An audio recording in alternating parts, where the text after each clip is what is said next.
सदर मुमलिकत ने माली साल 2025-26 के फाइनेंस बिल की मंजूरी दे दी।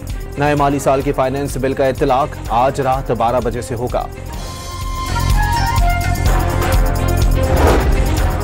वफाकी काबीना ने मुल्क भर के लिए बिजली के बुनियादी टैरिफ में ₹1.16 फी यूनिट कमी की मंजूरी दे दी।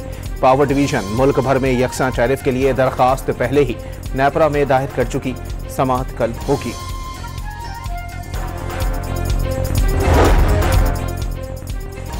वफाकी हुकूमत का बिजली बिलों से सूबाई इलेक्ट्रिसिटी ड्यूटी खत्म करने का फैसला। वजीर बिजली उवैस लगारी ने तमाम वज़राए आला को खत इरसाल कर दिए। इतलाक जुलाई से होगा। पाकिस्तान का सिंतास मुआहदे से मुताल्लिक सालिसी अदालत के ज़िमनी फैसले का खैर मकदम। भारत से फौरी तौर पर सिंतास मुआहदे पर अमल दरामद बहाल करने का मुतालबा। और कराची प्रेस क्लब के बाहर सिंध एम्प्लॉइज अलायंस का फिर एहतजाज। मुजाहिरीन ने बिलावल हाउस जाने का इंदिया दे दिया।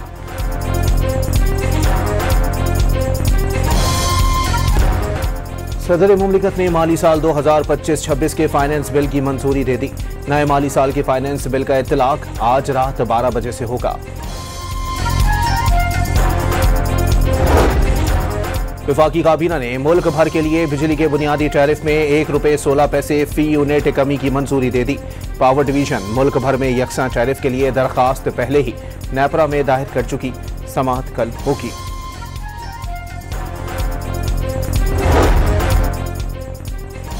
वफाकी हुकूमत का बिजली बिलों से सूबाई इलेक्ट्रिसिटी ड्यूटी खत्म करने का फैसला।